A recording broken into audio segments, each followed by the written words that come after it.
এই দৃশ্য দেখার জন্যই এত দূর থেকে ছুটে আসা বর্ষাকালে। সব স্নানে নেমেছে তোপচাঁচি লেকে। আরে সর্বনাশ! এই হলো উশ্রী জলপ্রপাত। ও বাপ রে, দেখুন এই দৃশ্য দেখে মন কি আর ঘরে টেকে? খুব ভালো জায়গা। এই হচ্ছে তোপচাঁচি লেক।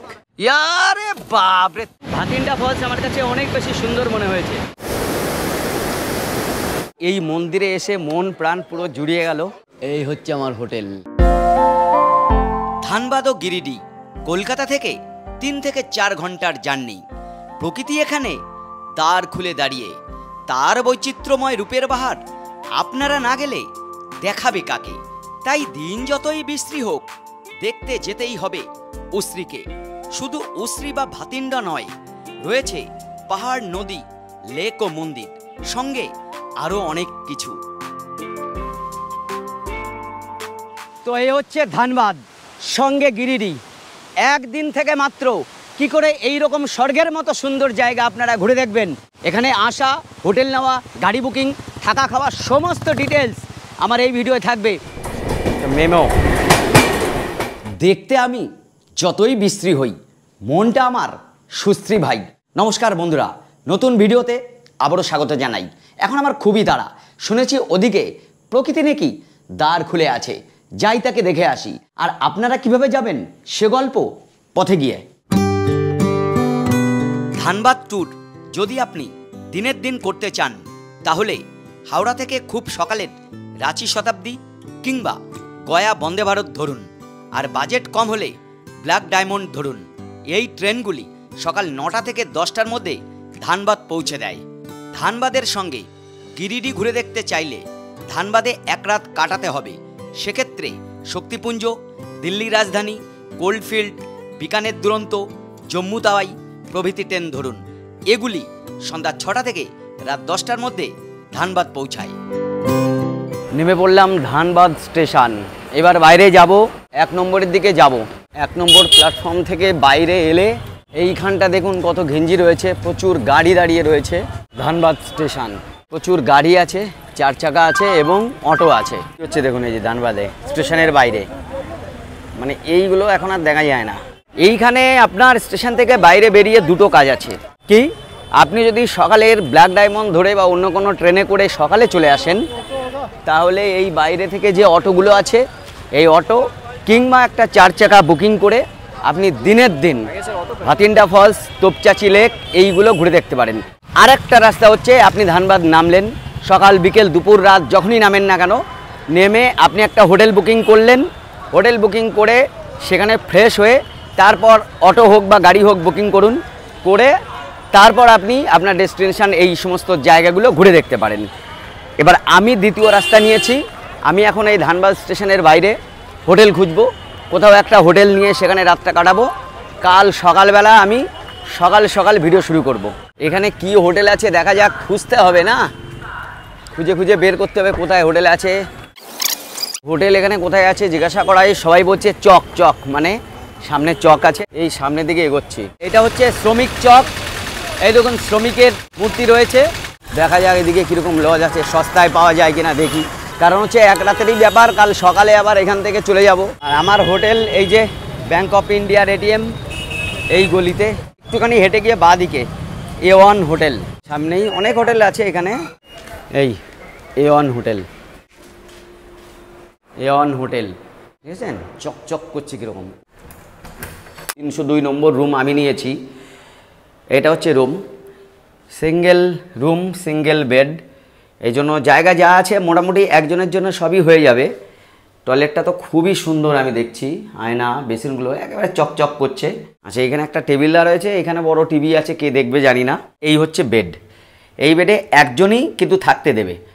এই বেডের ভাড়া পড়েছে আমার 750 টাকা, একদম ফিক্সড। তবে একটা সুবিধা কি, এই 750 টাকার মধ্যে আপনার কিন্তু কমপ্লিমেন্টারি ব্রেকফাস্ট রয়েছে 8:30 থেকে 10টার মধ্যে। ডবল বেড যেগুলো রয়েছে খুবই সুন্দর, প্রত্যেকটা এসি, ভাড়া মাত্র 1250 টাকা, ফিক্সড রেট কিন্তু, এবং তার সঙ্গে ব্রেকফাস্ট রয়েছে। তো ধানবাদ যারা বেড়াতে আসছেন এবং একটা রাত মাত্র থেকে এই সমস্ত জায়গায় ঘুরে দেখতে চাইছেন, তাদের জন্য আমি বলবো এই হোটেলটা কিন্তু ভালো হবে। এই হচ্ছে আমার hotel, hotel A1। Good morning, good morning from Dhanbad. এখন সময় হচ্ছে সকাল 6:45। অনেকগুলো পয়েন্ট রয়েছে যেগুলো আমি ঘুরে ঘুরে আজকে দেখব। গাড়ি আগের দিন রাতেই কথা বলে রেখেছিলাম, সে লোকের সঙ্গে পরিচয় করিয়ে দিচ্ছি আপনাদের। কত ভাড়া, কেমন লোক, সব জানতে পারবেন। এই যে আমার সামনেই হচ্ছে এই চক, এই হচ্ছে চক। আমি রয়েছি এই ব্যাংক অফ ইন্ডিয়ার পাশ দিয়ে একটা গলিতে ভেতরে। এই হচ্ছে আমার গাড়ি, অল্টো গাড়ি আমি বুক করেছি, কারণ অটোতে করে ঘোরাটা কিন্তু মুশকিল আছে। आपका नाम क्या है? कलाम खान। फोन नंबर बोलिए। 9304137789। প্রথমে যাচ্ছি আমরা উশ্রী ফলস। এটা কিন্তু গিরিডির মধ্যে পড়ে। উশ্রী ফলস এখান থেকে প্রায় 60 কিলোমিটার। গাড়ি ভাড়াটা তো বললাম না, আমার গাড়ি ভাড়া পড়েছে 2700 টাকা। তবে অবশ্যই দরদাম করবেন। অটো ভাড়া পড়বে 1600 থেকে 1800 টাকা। জাপান করতেই হবে, না হলে পুরো ভিডিও ভালো হবে না।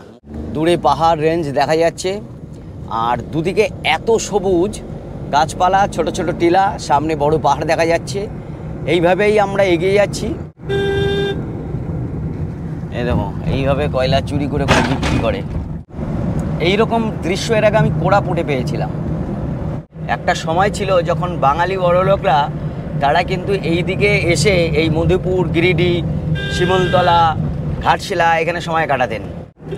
আর এখন আমরা টুন্ডি পাহাড়ের উপরের দিয়ে যাচ্ছি। টুন্ডি পাহাড়, এত সবুজ গাছপালা, শালপলাশের গাছ দুদিকে, মানে ঘন সবুজ অরণ্য, দূরে পাহাড় আর এই কালো পিচের রাস্তা। এই কম্বিনেশনটা যেখানেই দেখি বেশ ভালো লাগে। প্রচুর পলাশ গাছ রয়েছে, এই দেখুন সব পলাশ। মানে এইটা আপনার হোলির সময় যদি আসেন না, এই রুটটাকে চুজ করেন, তাহলে কিন্তু প্রচুর পলাশ পাবেন, যেখানে অনেকেই আসেন না। আমরা মূলত পুরুলিয়ার মধ্যেই সীমাবদ্ধ থাকি, কিন্তু এখানে এসে একবার ঘুরে যাবেন। এই যে পুরো এইগুলো কিন্তু পদ্ম ফুল। সত্যি এত সুন্দর সুন্দর কম্বিনেশন দেখা যাচ্ছে এই রাস্তায়। মানে উশ্রী ফলস তো আমরা দেখব, কিন্তু যাওয়ার রাস্তা সত্যি মানে মন ভরিয়ে দিচ্ছে। এত সুন্দর প্রকৃতি। টুন্ডি বাজার মে আগায়া হাম। ধানবাদ জেলা থেকে গিরিডিতে প্রবেশ করছি, আর এটাই হচ্ছে বরাকার নদী। একটা বাইকে কত মাল তোলা যায় দেখুন, কল্পনা করা যায়। এইখানে মহুয়া গাছ দেখুন, রাস্তার দুদিকেই ভর্তি মহুয়া গাছ। মানে এটা কিন্তু হাতি পাড়াপাড়ের জায়গা, এলিফ্যান্ট করিডর।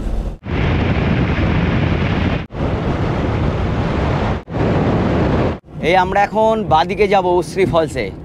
মেন রোড এইটা, এইখান থেকে এই উশ্রী ফলস এখান থেকে আর মাত্র 2 কিলোমিটার বাকি। উশ্রী ফলস যাওয়ার রোড ওহ অসম্ভব সুন্দর। একেবারে প্রত্যন্ত অঞ্চলের ভেতর দিয়ে আমরা এখন এগোচ্ছি।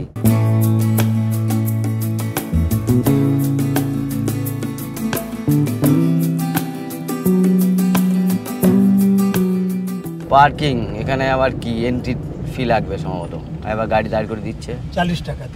এখানে 40 টাকা এই গাড়ি যেতে লাগছে। উশ্রী ফলস দূরে দেখা যাচ্ছে, প্রচণ্ড জল আছে। কিন্তু আমরা নেমে গেছি আমাদের প্রথম পয়েন্টে, উশ্রী ফলস। এই দৃশ্য দেখে আর কি দাঁড়ানো যায়? ওরে বাপরে, বিপুল ধারায় উশ্রী ফলস নেমে আসছে।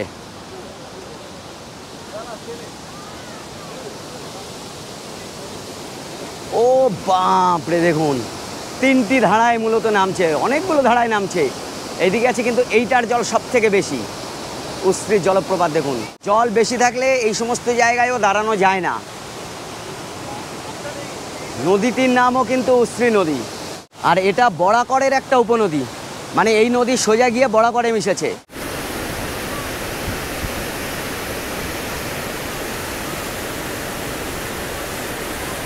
আচ্ছা, এদিকে নামা যায়, জল একটু কম থাকলে নামা যায়। এখন জল আছে প্রচুর, তাও নামা যাচ্ছে। পাথুরে অঞ্চল, ধীরে ধীরে যেতে হবে, নাহলে স্লিপ কাটবে। এই দিক থেকে ভিউটা হচ্ছে এরকম, মানে নানান দিক থেকে জল আসছে দেখুন। এইটা একদিকে, আর এই জলের বেগটা সব থেকে বেশি আছে।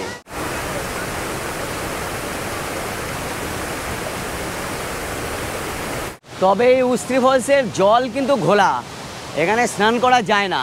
এই দিকেও আপনি নেমে খানিকটা এরকম এই পাথুরে ভূমি, এখানে গিয়ে এই ফলস দেখতে পারেন। আচ্ছা, এখানে দেখছি এরকম সিঁড়িও করা রয়েছে।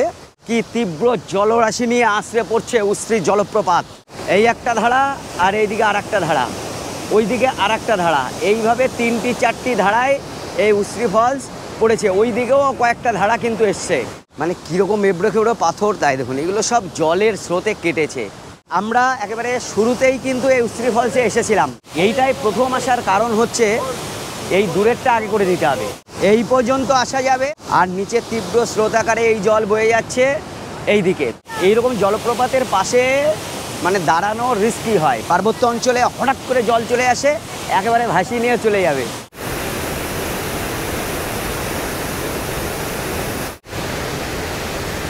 এই যে স্নানে নেমে গেছে দেখুন, সকাল সকাল স্নান সেরে নিচ্ছে। দেখো দেখো কি আনন্দ করছে এই জলে। আর এর ঠিক সামনেই হচ্ছে এই, কিন্তু এর মেন ফ্লোটা এই দিকে চলে যাচ্ছে। এই দিকে এলে এখানে স্নান করা যেত না। সত্যি প্রথম পয়েন্টে এসে খুবই খুশি হয়েছি। ধীরে ধীরে সকাল এখন 8:30 বাজে, মানুষ কিন্তু আসতে শুরু করে দিয়েছে এই বিখ্যাত উশ্রী জলপ্রপাত দেখতে।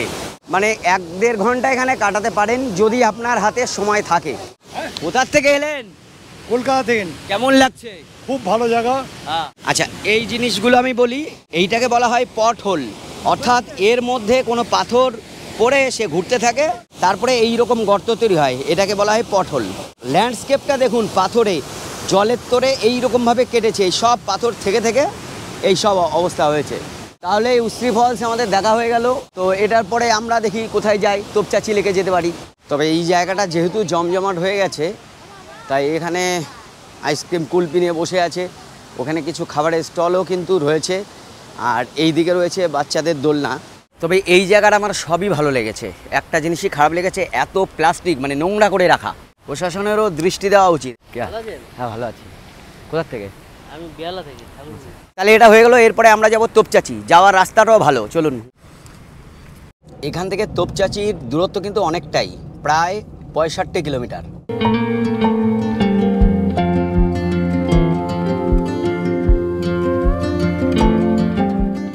এদিকে উশ্রী ফলস থেকে এলাম, আর এইদিকে আমরা যাচ্ছি এখন তোপচাচি। ব্রেকফাস্ট এখান থেকেই করে নিই, যা পাই তাই খেয়ে চলে যাই।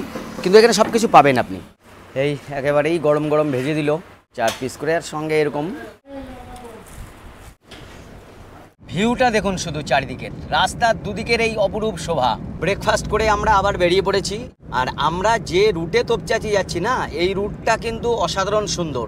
যে কোনো জায়গায় এই রাস্তার সৌন্দর্যটাই মেন। আর বর্ষায় মানে সবুজ হয়ে গেছে চারিদিকটা।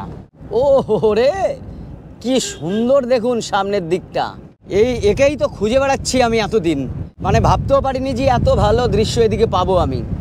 ড্রাইভার দাদাই কিন্তু আমাকে এই রাস্তায় নিয়ে এলো, সুতরাং এলে ওনার সঙ্গে ঘুরতে পারেন। কোথায় সুইজারল্যান্ড, মরিশাস কিংবা থাইল্যান্ড, চক্ষু মেলিয়া দেখুন ঘর হতে দুপা বেরিয়ে প্রকৃতির কি অপরূপ সাজ এখানে। তবে অবশ্যই বর্ষাকালে ছোটনাগপুর মালভূমিতে এই রূপ ধরা দেবে। আর প্রাণ ভরে পলাশ দেখতে চাইলে মার্চ মাসে পুরুলিয়া না গেলে এখানে আসুন। পলাশ আর পলাশ, পলাশের বন। কিছু কিছু রোড আছে যে আপনি যেখানে ঘুরতে যাচ্ছেন তার থেকেও ভালো লাগবে। ও এইবার আমি যাচ্ছি সুইজারল্যান্ডের উপর দিয়ে।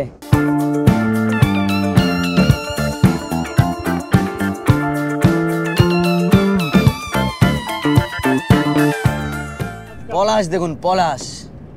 এই জায়গাটার নাম হচ্ছে ফিনোডি। এই এত পলাশ গাছ যে এইদিকে আছে এটা আমার জানা ছিল না। আমরা এখন এই জিটি রোডের উপর দিয়ে যাচ্ছি। এই রোডই কিন্তু গয়া বেনারস হয়ে চলে গেছে। আর এই জিটি রোড কে তৈরি করেছিলেন? শেরশাহ। তোপচাচি লেক আমরা প্রবেশ করছি এবার। এখন ভাবছি কেন উত্তম কুমার এই জায়গাটাকে এত ভালোবেসেছিলেন। এত সুন্দর প্রকৃতির মধ্যে না, পাহাড়, লেক। এই গেটে সম্ভবত আবার ফি লাগবে। এই হচ্ছে গেট। এখানে 100 টাকা বড় গাড়ি লাগবে। অটো হলে হয়তো 50 টাকা লাগতো, কিন্তু এই বড় গাড়ির জন্য 100 টাকা লাগে। এটাই হচ্ছে মানে বলা হয় উত্তম কুমারের বাড়ি। এই যে গেট, তোপচাচি লেকটা এইদিকে, তার বাঁদিকে এটা রয়েছে। মানে এর কিন্তু চারিদিকে জঙ্গল, আর একটু হেঁটে গেলেই লেক। মহানায়কের ইচ্ছা ছিল কিন্তু একটা ফিল্ম সিটি তৈরি করার ইচ্ছা ছিল এই জায়গায়। অগ্নি পরীক্ষা সিনেমার শুটিং হয়েছিল তোপচাচি লেকে।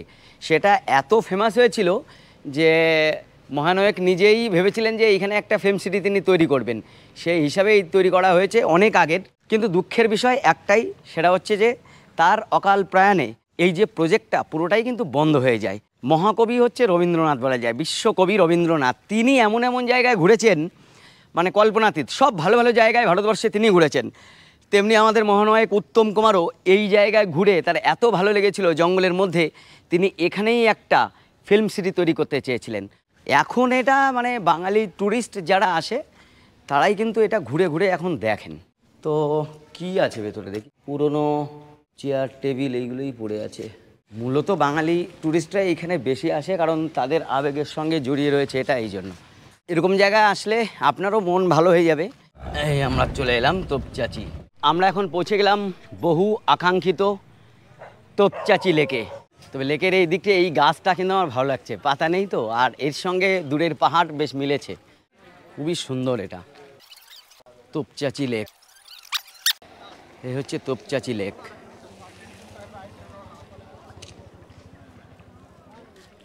দূরে এইদিকে পরেশনাথ, এখন ঢাকা পড়েছে মেঘে। তবে গামছা যদি নিয়ে আসেন তাহলে এই লেকের জলে কিন্তু স্নানও করে নিতে পারেন। মানে এই দিক দিয়ে যে যাওয়া যেত, এখন কিন্তু এটা বন্ধ আছে। কেন বন্ধ আছে এটাই তো বুঝতে পারছি না আমি। এই দিক দিয়ে যাওয়া যেত অনেক দূর, মানে এই দিকটা যেতে পারলে আরও ভালো লাগতো। এই মুহূর্তে আমি বন্ধ। এই বর্ষার পরে এখানে পুরো লেকটা পুরো জলে ভরে গেছে। এই যে এই দেখুন, বিপদসীমার উপরে আছে, যার জন্য এই রুটে এখন আর কাউকে যেতে দেওয়া হচ্ছে না। তবে জল কম থাকলে আপনারা যেতে পারবেন, কিন্তু এখনকার যে দৃশ্য এটা কিন্তু অন্য সময় পাবেন না। এই মন্দিরে আপনারা উঠতে পারেন, একটু উপরে আছে। লেক পার বরাবর এই যে রোড গেছে না, এই রোড কিন্তু সোজা পরেশনাথের কাছে চলে গেছে। এই লেকের জলেও অনেকে স্নান করছে, কিন্তু জলের তোরে ওদিকে চলে যেতে পারে। পুরোটাই হচ্ছে পাহাড় আর জঙ্গল ঘেরা এই লেকটা। ইয়ারে বাপরে, তিনজনে এই জলে লাফ দিল দেখুন। আপনারা বিকেলের দিকে যদি আসেন, ঘন্টা 2 লেক পাড়ে থাকতে পারেন। আর যদি জল কম হয় তাহলে এইটা দিয়ে আপনারা হেঁটেও খানিকটা যেতে পারেন। এবার আমি এই দিকে রাস্তা করা আছে, এই জল যে ছেড়েছে সেইটা দেখিয়ে আনি আপনাদের। এখানে জলের ফ্লোটা দূর থেকে বোঝা যাচ্ছে, এত বেশি তোপচাচি লেকের জল ছেড়েছে দেখুন। এবার এখানে সারা জীবন ঘুরে ঘুরে অনেক কিছু দেখলাম দু চোখে, কিন্তু এখন যেটা দেখছি চোখের সামনে সত্যি অপরূপ। বহু মানুষ এখানে স্নানে নেমে গেছেন। কি করে এত স্রোতের মধ্যে এখানে এরা আছে আমি বুঝতে পারছি না ঠিক। এই কটা দেখুন, আর এই জায়গাতে যাওয়াও বেশ রিস্কি। সব স্নানে নেমেছে তোপচাচি লেকে। গামছা থাকলে আমিও করতাম।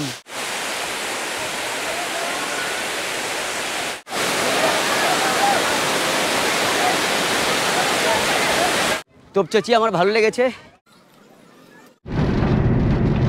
আমরা এখন যাচ্ছি বিখ্যাত একটি মন্দির, ধানবাদের রামরাজ মন্দিরে। কিছুক্ষণ আগে বৃষ্টি হয়ে গেল, এখনও আকাশে মেঘের ঘনঘটা। আর এই বৃষ্টিরও দরকার ছিল, বাইরেটা খুব গরম ছিল, এখন যথেষ্ট ঠান্ডা হয়ে গেছে। কয়লা খনি থেকে কয়লা তুলেই কিন্তু এইখানে সঞ্চয় করেছে, এবং সেই কয়লাই এরকম পাহাড়ের মতো দেখাচ্ছে। ধানবাদ কয়লার রাজধানী হিসেবে আমরা জানি, কিন্তু কয়লা খনির পাশাপাশি এর প্রাকৃতিক সৌন্দর্য কিন্তু অস্বীকার করা যায় না। এইখানে মাঝে মধ্যে এই যে পুকুরের মতো লাগে না, এগুলো কিন্তু সব কয়লা উত্তোলিত হয়েছে এই সমস্ত জায়গা থেকে। রামরাজ মন্দিরের কাছাকাছি চলে এসছে, সামনেই রামরাজ মন্দির। যারাই ধানবাদে বেড়াতে আসে রামরাজ মন্দির অবশ্যই দেখে যায়। অসাধারণ সুন্দর, কিন্তু স্ট্রাকচারটাও খুব সুন্দর করা, আর ভেতরে অনেক দেবদেবীর মূর্তি রয়েছে। মানে মন্দির প্রাঙ্গণ যা হয় আর কি, সবসময় ভিড়ভাট্টা থাকে। এখানে খাওয়া দাওয়া চলছে, একেবারেই একটা জমজমাট ব্যাপার। আমি যতদূর জেনেছি এই মন্দির আগে পুরনো মন্দির ছিল এখানে, আদি মন্দির। পরবর্তীতে এই নতুন মন্দিরটি এখানে নির্মাণ করা হয়েছে। যাওয়ার আগে এখানের খাজা আছে, এই দেখুন কি বড় বড় খাজা বানিয়েছে এই কাকাই। যে তাহলে আমরা ভেতরে যাই একটু।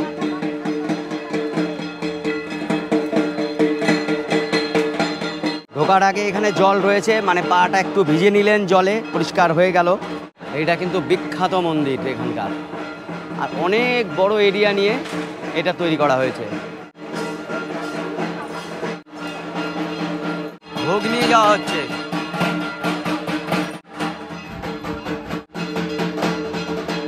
মূর্তি আর ভেতরে গিয়ে দেখানো যাচ্ছে না, ভোগ দেওয়ার জন্য এখন বন্ধ করে দিয়েছে। এখন টাইম হচ্ছে 12টা 51। এখন প্রত্যেকটা মন্দিরের দ্বার বন্ধ করে দেওয়া হলো।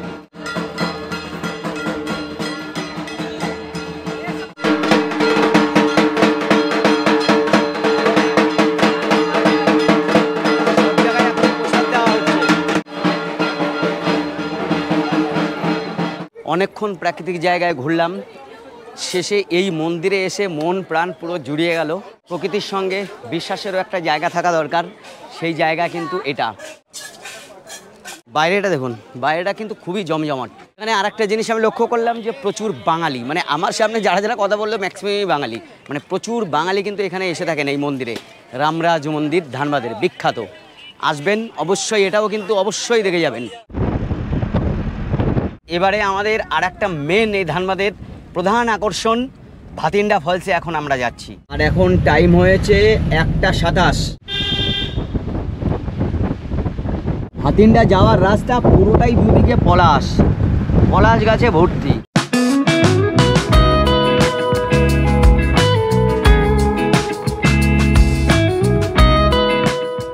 कितना है पार्किंग? हाँ? कितना? पार्किंग नहीं, एंट्री का मेंटेनेंस चार्ज। এই main gate entrance. Bathinda false কিন্তু বিখ্যাত ফলস এই ধানবাদের, কারণ অনেকেই মাত্র একদিনের ট্যুরে শুধুমাত্র ভাতিন্ডা ফলস দেখতেও এখানে এসে থাকেন। তো এখানে গাড়ির জন্য 50 টাকা নিল, আর আপনি যদি অটোতে করে আসেন তাহলে 30 টাকা নেবে। এই হচ্ছে বিখ্যাত ভাতিন্ডা ওয়াটার ফলস। এখন জল আছে, বেশ জল রয়েছে, প্রচুর মানুষ এখানে অলরেডি ভিড়ও করেছে। এই যে নদীটা, এই নদীটার নাম হচ্ছে কাটরি নদী। এই নদী এই দিকে গিয়ে দামোদরের সঙ্গে মিলিত হয়েছে। তবে এই জায়গা পিকনিকের জন্য বিখ্যাত, প্রচুর মানুষ এখানে পিকনিকে আসে আর নোংরা করে। এখান থেকে একবার দেখুন কত মানুষ এসছে এখানে ভাতিন্ডা জলপ্রপাতে, সত্যি সুন্দর কিন্তু এটা।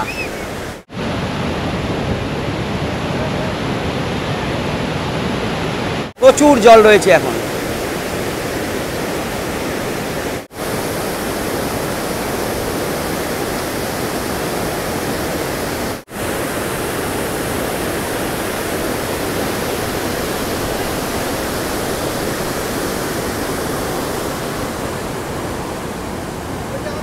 উৎসুক পর্যটকরা এইদিকেই তাকিয়েছে সবাই। আর এর এইদিকে একটু দেখিয়ে নিই আপনাদের। প্রথম আমরা যে উশ্রী জলপ্রপাত দেখেছিলাম তার থেকে কিন্তু ভাতিন্ডা ফলস আমার কাছে অনেক বেশি সুন্দর মনে হয়েছে।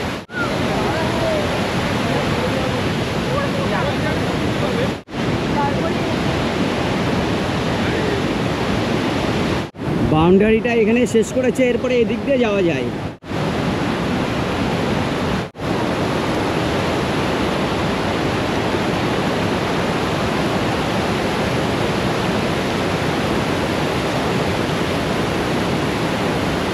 ভাতিন্ডা জলপ্রপাতেও কিন্তু আপনারা 1 থেকে 2 ঘন্টা কাটাতে পারেন। আসলে যেখানেই আপনি যেভাবেই ঘুরুন না কেন সময় লাগবে আপনার হাতে। এটা আমার কাছে অনেকটাই ভালো লেগেছে। কাটরি নদী সোজা দামোদরে গিয়ে পড়েছে এবং যে পয়েন্টটায় জয়েন্ট হয়েছে সেখানেও যাওয়া যায়, গেলে সেটাও ভালো লাগবে, কিন্তু আমি যাচ্ছি না। তো যাই হোক, আজকের মতো এই পর্যন্ত ট্যুর। এবার আমি যাওয়ার পথে যদি কয়লা খাদান পাই তো দেখাবো, সেটা দেখিয়ে সোজা আমার হোটেলে, সেখান থেকে ফ্রেশ হয়ে আমার 4:20 রয়েছে ব্ল্যাক ডায়মন্ড এক্সপ্রেস, ওটা ধরে বাড়ি চলে যাব। এ হচ্ছে কাহিনী।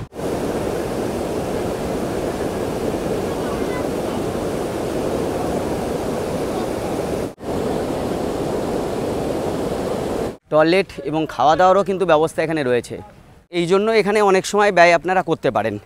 আর যদি উশ্রী ফলস না করেন তাহলে একটা সারা দিন রেখে এখানে খুব আরামে সময় দিয়ে দিয়ে আপনারা ঘুরতে পারেন। কালাম ভাই খুব ভালো করে ঘুরিয়ে দিয়েছেন আমাকে।